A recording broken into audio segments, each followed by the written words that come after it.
Good morning, everyone. Welcome back to the channel. Welcome back to another coffee rant with Dano. Join us for coffee this morning. This is big news, guys. Big. I know it's been over a day, 2 days, but I wanted to do a little bit of research before we discuss this. So the Federal Trade Commission is suing Kroger and Albertsons over the trade merger. Okay, we have been talking about this for like the last 2 years.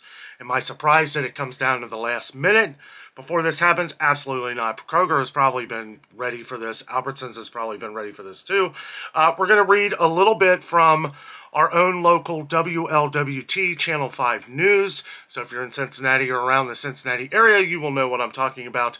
And you can look this up yourself. There are several articles on this. There's a lot. I just thought that we would read from one of our local stations as to where we know Kroger the best, because we are literally right down the street from their main headquarters and the factory and everything else. So anyway, I'm just going to read this opening part that they put on here. The Federal Trade Commission sued to block a proposed merger between grocery giants Kroger and Albertsons, saying the $24.6 billion deal would eliminate competition and lead to higher prices for millions of Americans. First of all, I don't think it's going to eliminate competition between like Walmart and Amazon and some of the bigger ones. The FTC filed a lawsuit in U.S. District Court in Oregon on Monday. It was joined in the suit by the attorneys general of 8 states and the District of Columbia. Kroger and Albertsons, two of the nation's largest grocers, agreed to the merge in October 2022.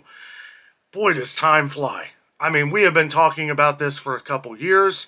I just can't believe, well, about a year and a half, I guess, but still, I can't believe time has just flown by that fast. Because we talked about, February and when this was going to happen, how it was going to happen. We knew that different companies were going to try to sue. I'm going to get into what I think about all this a little later in this video here. So go through some of this here. They go on to say Kroger and Albertsons would control around 13% of the U.S. grocery market. Walmart controls 22%. So it's still significantly low, even with the merger, that it would be for Walmart. Walmart controls 22%, according to the JP Morgan analyst Ken Goldman. Both companies immediately after the FTC announcement said they will challenge the agency in court. Kroger, based in Cincinnati, Ohio, operates 2,750 stores in 35 states and District of Columbia, including brands like Ralph's, Smith's, Harris Teeter, Albertsons, based in Boise, Idaho, operates 2,273 stores in 34 states. So it would definitely be significant with this merger for sure.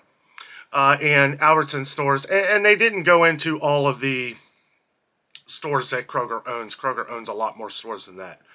And they don't go into all of what Albertsons owns, but they mentioned Safeway, Jewel, and Shaw's. Together, the companies employ around 700,000 people. Okay. And they go on to say, but the merger announced at a time of high food price inflation, which we all know, was I like that they're using the word inflation, was bound to get tough regulatory scrutiny. U.S. prices for food eaten at home typically rise 2.5% per year, but in 2022 they rose 11.4%, which I would argue a little higher than that. And in 2023, they rose another 5%, which I would argue that as well. According to government data, inflation is cooling, but gradually. And to say that in the same paragraph, inflation numbers, let's get this clear. Inflation numbers are not in play when we're talking with numbers on food. They should be, but they're not. So these numbers, who knows? Who knows? Let's see, the FTC, Federal Trade Commission, which said the proposed deal would be the largest grocery merger in U.S. history, said it would also erase competition for workers threatening their ability to win higher wages, better benefits, and improved working conditions. Let's see. Kroger said customers will likely see higher food prices and store closures if the merger isn't allowed to proceed. That is what I wanted to talk about. So, and that is most likely what we're going to see. I don't know about store closures, maybe, but they'll build in other ways. These guys aren't going to fail. If this fails, I mean, I'm sure they know the possibility of this happening could happen, right? But the thing is that if they don't work this deal out, what is going to happen, right? What's going to be the deal with employees? What's going to be the deal with the wages? What's going to be how are they going to save money in a million different directions to get their money, right? Now, I know a lot of people will disagree with me on this, especially if you're new to the channel. But as I've always said, Kroger is an expensive store. It is expensive to shop at unless it's the most expensive store to shop at where you can save the most money. If you shop the sales and deals at Kroger, I don't know Albertsons. We don't have Albertsons around here. But we have a lot of viewers on the channel that love Albertsons and Safeway and some of these other stores that Albertsons owns. And I know a lot of you out there are fearing that if Kroger merges with Albertsons, what this could mean. I don't know if it necessarily means that there's going to be higher prices. But if it does, the only thing I hope for is that we can still count on the Kroger sales. The Kroger sales. I've been covering these things for the last few years. And the best deals that we ever find, the best sales that we ever find are always at Kroger. Always. You may have to wait a week or two, sometimes maybe 3. That's why we talk about stocking up on things, right? You may have to wait a couple weeks, but if you buy up the sales, like right now they had this sale going on with 99-cent items. And then they have the buy 5, save, or, buy 5 or more, save $1 each deal, which there's usually a lot of good deals on that. I know some people could argue digital coupons and stuff like that, but a lot of digital coupons have been really good lately. And Kroger's the only one that really has it nailed to a science, if you ask me.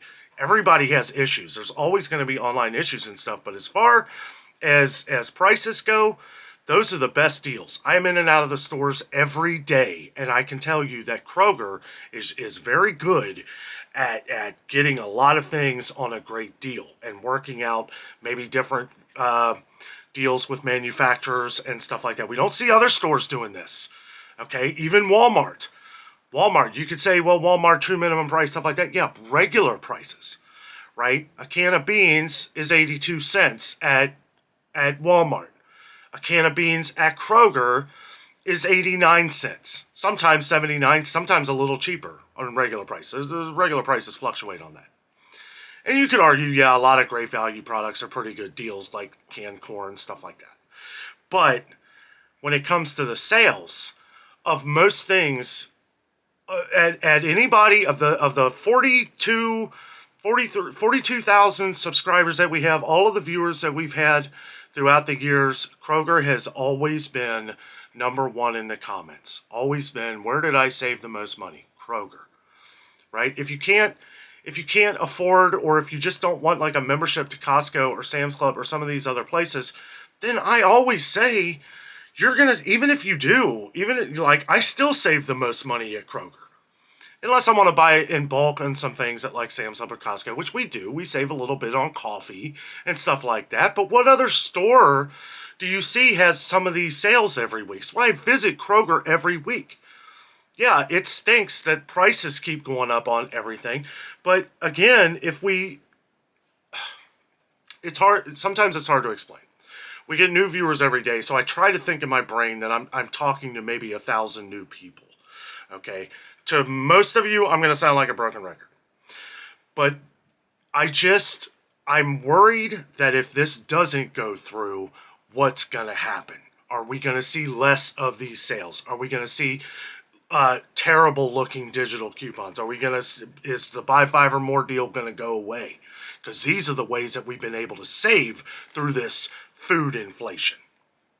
Okay, so moving on here, Albertsons merger with Kroger will ensure our neighborhood supermarkets can better compete with these mega retailers, all while benefiting our customers, associates, and communities. Albertsons said in a prepared statement. So if you're an Albertsons fan, this is Albertsons talking about this as well, not just Kroger. Just wanted to point that out. Quote says, "We are disappointed that the FTC continues to use the same outdated view of the U.S. grocery industry it used 20 years ago." Okay, that's all irrelevant.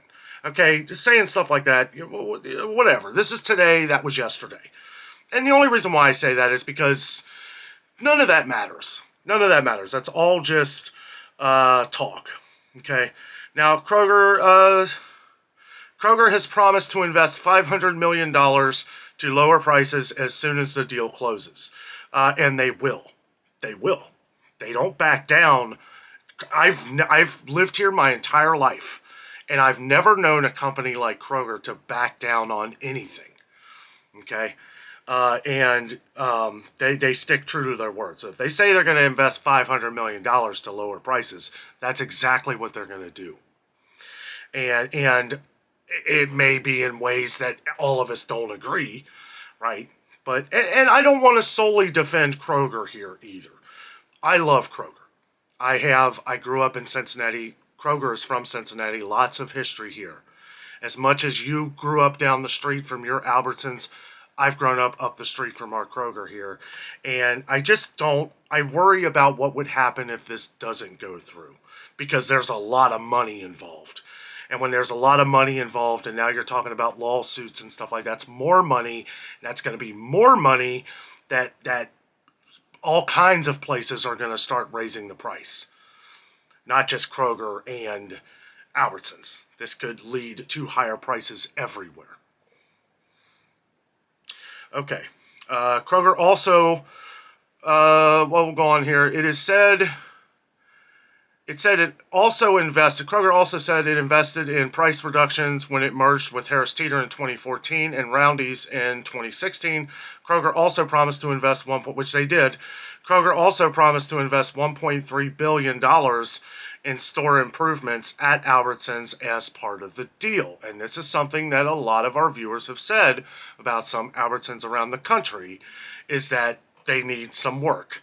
They need cleaned up a little. Now, Albertsons, from what I understand, has been true to really good farmers. I know a lot of Albertsons deal with local farmers, just like Kroger does with theirs. One could say Albertsons probably has better produce. You know, we've heard that. We've talked about that. Some people compare Albertsons to like the produce that places like Meijer and Publix are getting, while charging a little bit more. You're getting really good quality. I don't think Kroger plans on messing with that at all, as to where they deal with a lot of local places as well, which would be the same. It would be the exact same. I don't see where that's an issue. Let's see. I don't want to make this video too long here. I just kind of wanted to talk a little bit about what's going on here and why we need to pay attention.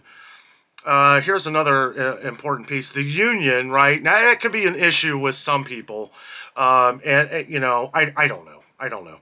But this is what they're saying. The union was also critical of a $4 billion payout to Albertsons shareholders that was announced as part of the merger deal. Several states, including Washington and California, tried unsuccessfully to block the payment in court, saying it would weaken Albertsons financially. And, I mean, maybe it did. Maybe it did. I don't know. I know how these things work, though, and I know that if you follow the money, you're going to find the reasons, right? Follow the money, find what's going on.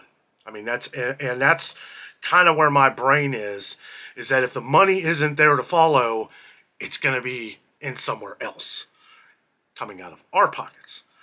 And as many people that may disagree with this merger, I'm worried what's going to happen if it doesn't go through at this point, right? I mean, and let me know down in the comments what you think about it, but those are kind of my thoughts. If it doesn't go through, well, when they start talking numbers, 13%, I mean, isn't that really what it is anyway? I don't know, and I don't really know what kind of mega sales that Albertsons usually has, but I can tell you what Kroger does has, and what Kroger does have, and what they can bring to the table, right? I think everybody is afraid that Kroger's going to take over the world, and that is just not the case. I do believe the numbers are pretty right there, as if the merger does continue, it will be 13%. 13%, as to where Walmart is 22%. So let's not forget that. And I'm not saying anything bad about Walmart, but, more power to them.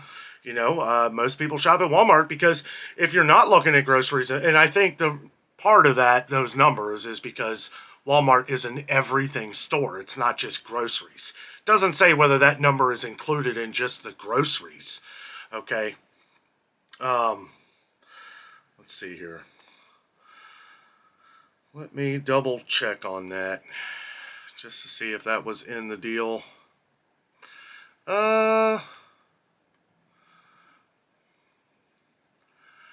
Yeah, it doesn't say whether... Oh, it does say, okay, backtrack here. Together, Kroger and Albertsons would control around 13% of the U.S. grocery market. Walmart controls 22%.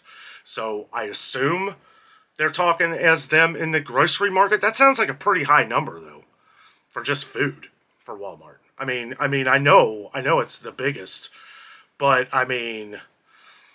I guess that doesn't include all the clothes and electronics and stuff like that. But anyway, wanted to bring this to your attention. This is big, guys. This is really big. This may be the most relevant video I've ever done on this channel. I mean, it's something that I think is going to make or... Either way, I'm going to be honest. Either way, it might not be good. I mean, if the merger goes through, I mean, I'm sure that a lot of these different reasons, that people are having, and I may be missing some information here. Okay, let me know down in the comments your thoughts. All I know is what I've seen and what I've gone through over the last few years, checking out all the different prices, all the increases, and all that stuff, even though, we have seen massive price increases everywhere. Kroger has been big, but I cover Kroger the most because we have more Kroger stores that we can compare, right? I don't have Publix, I don't have Albertsons. We have to do with what we got, and I can just show you ways to save at the stores that we do have. But, for the most part, I think that, like I said, I'm a little more worried about if the merger doesn't go through at this point because of the money that has already been invested, probably outside of this bill that's not being talked about, right? And I don't mean that in a bad way or negative way. I just mean there's, money, people going to meetings, people doing that. There's a lot of money that's being generated in this that is not just in this package of merger here. Okay, so I don't know. If anything, it seems like it's going to be a long court battle. So if we hear anything, I will keep you updated on this. I know we have had a lot of people concerned about this subject on the channel here. You out there, a lot of you are diehard Albertson fans and Safeway. We have a lot of Safeway fans also, which is owned by Albertsons. And we have a lot of Kroger fans on the channel here too, myself included. I love Kroger. I do. They do a lot of good things. They do a lot of good things for the community around here. They do a lot of different fundraisers and stuff like that. They support a lot of different groups around here, always helping out in certain ways. They're a lot better than they're a lot more nicer than I think people give them credit for. And it's where you could say, well, there's money generated everywhere, money here, money here, money here. They don't have to do this stuff. They don't have to, right? But they do. Because, in my opinion, they're awesome. They run Cincinnati here. As to where I would like to see other we got Publix coming in here in the next couple years. And as to where Publix is traditionally very high prices, it is going to create competition for at least some of the stores around here. And I am interested to check out Publix when it arrives in northern Kentucky. But Cincinnati here, if you're unfamiliar, we're just over the Ohio River, northern Kentucky. It's probably... I think one's going in Richwood, Kentucky, so it's about a 30-minute drive. About 45-minute drive, actually. But they're also talking about putting more up here. So either way, we're definitely going to make a drive down there to check out the new Publix when it arrives. But for the most part, I don't know what to think either way, guys. I really don't. If the merger doesn't go through, I don't know. Hopefully things just stay the same, which I think history tells us that it won't. But, and if it does go through, I don't think we're going to see things get out of control. I don't think we're going to see these crazy high prices that everybody's talking about. And if we do, maybe the collaboration, the merger, maybe one sales can work out for one another, and then Kroger can enter, some of their different deals and manufacturers and how they're able to get us these great digital coupons and different deals that they do. Like I said, I don't know what Albertsons does. They could have a buy five or more, save $1 each of their own. But I know that's a great deal, a good way to stock up, on things in a grim future in grocery stores and food prices. Because if there's anything we can say about all this, food prices continue to rise here in 2024. Guys, thank you so much for watching. Have a great day.